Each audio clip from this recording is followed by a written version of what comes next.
Senhoras e senhores, é com uma extrema satisfação que eu estou aqui gravando mais um vídeo para vocês, para conseguirmos compartilhar aquilo que eu aprendo no mundo do vinho, aquilo que mais me dá prazer em falar, enfim, em disseminar esse conhecimento, que é algo estupendo, que é maravilhoso.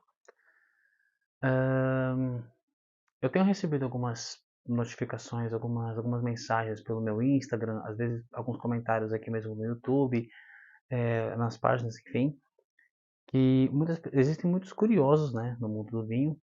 Assim como vocês, talvez sejam curiosos, assim como eu um dia já fui curioso, né? Porque geram muitas dúvidas quando nós vamos começar a provar vinhos, começar a tomar vinhos. Gera muita dúvida. Que uva comprar, que vinho comprar, tinto é melhor do que branco? São perguntas que pairam na cabeça das pessoas e acabam gerando muita dúvida a respeito na hora da compra, né? E eu recebi três perguntas, né? Perguntas de diferentes seguidores na minha conta do Instagram. Inclusive, vou deixar minha conta do Instagram aqui, né? Você dá uma olhadinha lá depois. Falando sobre início, quais são os primeiros passos, o que eu posso provar, o que eu posso comprar, né? O mercado, bodega, o restaurante, enfim. E essas três perguntas me chamaram muita atenção, né? E então eu separei elas aqui para vocês, né? A primeira pergunta foi de um seguidor que ele viu uma postagem minha e aí ele comentou nessa postagem, né? E ele comentou assim: uvas para começar. Qual que é a melhor uva para se começar a provar vinho, para se começar a entender um pouco mais sobre o mundo dos vinhos? Olha, se eu fosse realmente indicar uma uva para você começar a provar, primeiramente depende muito daquilo do seu gosto, né? Como assim? Você já toma vinho? Se sim, qual? Se não, você quer começar por onde? Você já tem costume de tomar vinho, esses vinhos que são mais adocicados, esses vinhos que são mais leves, que vem escrito suave no rótulo, ou você já é um tomador de vinho seco? Porque eu poderia sugerir para você o seguinte: dentre as milhares de uvas que existem no mundo, eu poderia sugerir que você comece com Pinot Noir da região, desculpa, Pinot Noir chileno. São vinhos que são bem leves, são bem frutados, são bem aromáticos, não tem tanino, aquela astringência que você sente no fundo da boca não é tão presente. Ou até mesmo partiria para algum Pinot Noir da região da Patagônia, que fica na Argentina, né? A Argentina ela é subdividida em três regiões: Salta, Mendonça e Patagônia. Então, se você for pegar um Pinot Noir da América do Sul, eu posso sugerir esse, ou um Pinot Noir chileno, ou um Pinot Noir da região da Patagônia. Pode até ser de Mendonça, mas os da Patagônia costumam ser um pouquinho melhores. E, tecnicamente, para você poder começar a degustar, claro, vai nos mais leves, nesses vinhos mais, mais tranquilos de você tomar, que não tem uma acidez tão presente, vinhos que não são tão encorpados, e aí você vai brincando com algumas harmonizações com aquilo que você tem em casa, com filé de frango, com uma carne um pouco menos condimentada, né? Se você puder, prepara as três proteínas, por exemplo, carne vermelha, carne branca no caso frango, né? Ou uma carne branca do mar, um peixe, por exemplo, e faz o teste com a harmonização com esse Pinot Noir mais leve, vê com que melhor ele se comporta com o seu paladar. Claro, é muito interessante você fazer essas brincadeiras em casa. Uma outra pergunta que me deixaram aqui, que eu fiquei muito curioso em responder,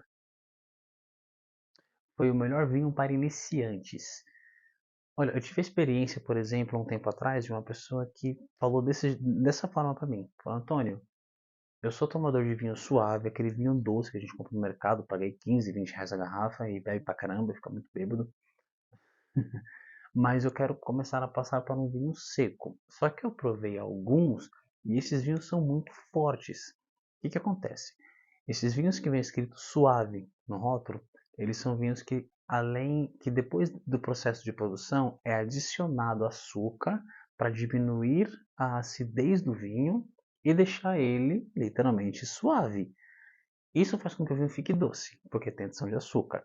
Então você perde a acidez, você perde a astringência, você perde, dependendo do vinho, podendo ser tinto, tá?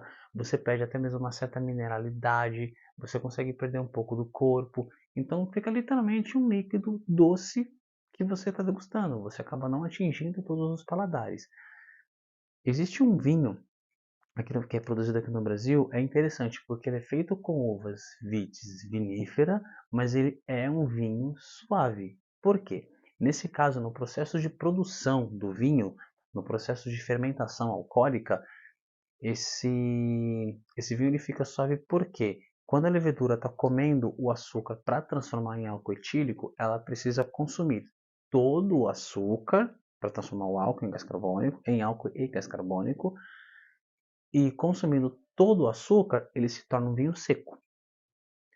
Quando esse processo é interrompido, seja ele por adição de álcool, como no caso do vinho do Porto, ou por uma mudança brusca de temperatura, a levedura ela entra em autólise, ela se parte e ela para de fazer a fermentação. Logo, ela para de comer açúcar. Então, se você tem um período onde a levedura começa e termina para fazer o vinho seco, se ela parar antes, você tem um vinho suave, com um pouco de açúcar. Diferente, por exemplo, se você tem um vinho que é adicionado açúcar, esse vinho ele se torna doce de uma maneira muito diferente, muito mais forte. Se é um vinho que ele tem um doçor que é natural da própria uva, ele é um doçor agradável, ele é um doçor gostoso de você apreciar. E esse vinho ele é produzido aqui no sul do país, né, por a família chamada Pisato. E ele se você encontra no mercado aí por mais ou menos uns R$ 70. E ele é um vinho que ele não é nem tão doce e nem tão seco. Mas quando você coloca ele na boca para você degustá-lo, ele se apresenta doce e aí ele seca. Todo gole vai ser assim, ele se apresenta doce e seca, mas ele é um vinho super leve e super saboroso. Vale muito a pena provar. Você consegue encontrar no Pão de Açúcar, por exemplo. Uma outra questão que me deixaram aqui foi sobre o que é o rótulo reservado. O que significa a palavra reservado nos rótulos dos vinhos que tem no mercado? Bom, sendo bem sucinto para vocês, a palavra reservado não quer dizer nada. Trata-se apenas de um vinho jovem. Ah, Antônio, o que é um vinho jovem? Quando vocês ouvirem esse termo de vinho jovem, significa que ele não é um vinho que ele foi projetado, que ele foi criado para ser um vinho de guarda. Vou te dar um exemplo. Existem alguns vinhos, por exemplo, na região de Bordeaux, França, tem um vinho chamado Chateau Petrus, que é um dos vinhos mais caros do mundo, né? Ele entra na categoria dos mais caros do mundo, e ele é um vinho que se você abrir ele de uma safra, por exemplo, de 1995, esse vinho ele vai estar bom. Ele vai estar perfeito para ser tomado.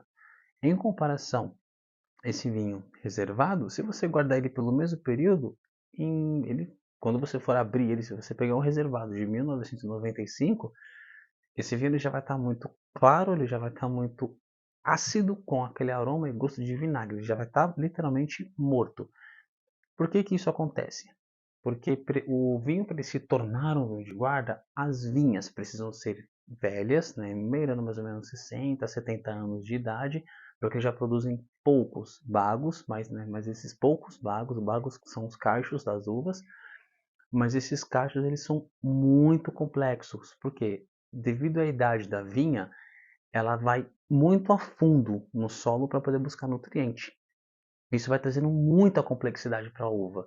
E por ela produzir poucos bagos, quanto mais nutriente ela consegue captar do solo, é para menos bagos que ela vai ter que dividir. Então as uvas tendem a ser mais concentradas, né? E por serem mais concentradas, elas possuem mais acidez, elas têm mais tanino, elas vão produzir um teor alcoólico um pouco maior, então o vinho ele acaba sendo feito para se tornar um vinho de guarda. Agora, se é um vinho reservado, que é um vinho mais jovem, geralmente vem de vinhas mais jovens, beirando de 20 anos, 30 anos, 15, dependendo, e costumam ser vinhos que têm um poder alcoólico um pouco mais alto, uma sensação alcoólica um pouco mais alta, costumam ter os taninos um pouco mais pesados em paladar, então precisa de um alimento um pouco mais untuoso, precisa de uma comida um pouco mais pesada para poder acompanhar. Mas, voltando, o nome reservado não quer dizer nada, foi apenas uma jogada de marketing dos vinhos do Chile para poder entrar no Brasil e para poder ter uma grande venda, né? Agora, quando ele está escrito reserva, gran reserva, aí sim, esse vinho ele tem estágio de passagem em madeira, tem um tempo, um período de descanso em garrafa, Ele é um vinho que ele teve, depois da produção, ele ficou ali na adega do produtor durante um certo período dentro das barricas, para ele adquirir notas terciárias, né, que provém da madeira. Depois ele descansou em garrafa para amaciar o tanino até ele ir para a venda. Então, se você pega, por exemplo, um vinho espanhol que vem escrito Criança, esse vinho ele teve estágio de pelo menos 12 meses em barril de carvalho não, mas ele teve estágio em barrica, antes de ser engarrafado e de ir para venda. Então, se você pega um vinho, por exemplo, de 2020, ele só sai para o mercado em 2021, porque ele passou 12 meses de período dentro das barricas para ele ser engarrafado para poder ir para venda, né? Então, basicamente, é isso, né? Se for para começar, escolhe Pinot Noir da América do Sul, certo? Se você for escolher um vinho, um rótulo em si, para começar a degustar, opte por esses Pinot Noirs da América do Sul, ou por vinhos um pouquinho mais leves, né? Sempre usem esse termo. Nunca utilize o termo suave quando você não quer um vinho doce, porque se você pedir um vinho suave, vão te entregar um vinho doce, né?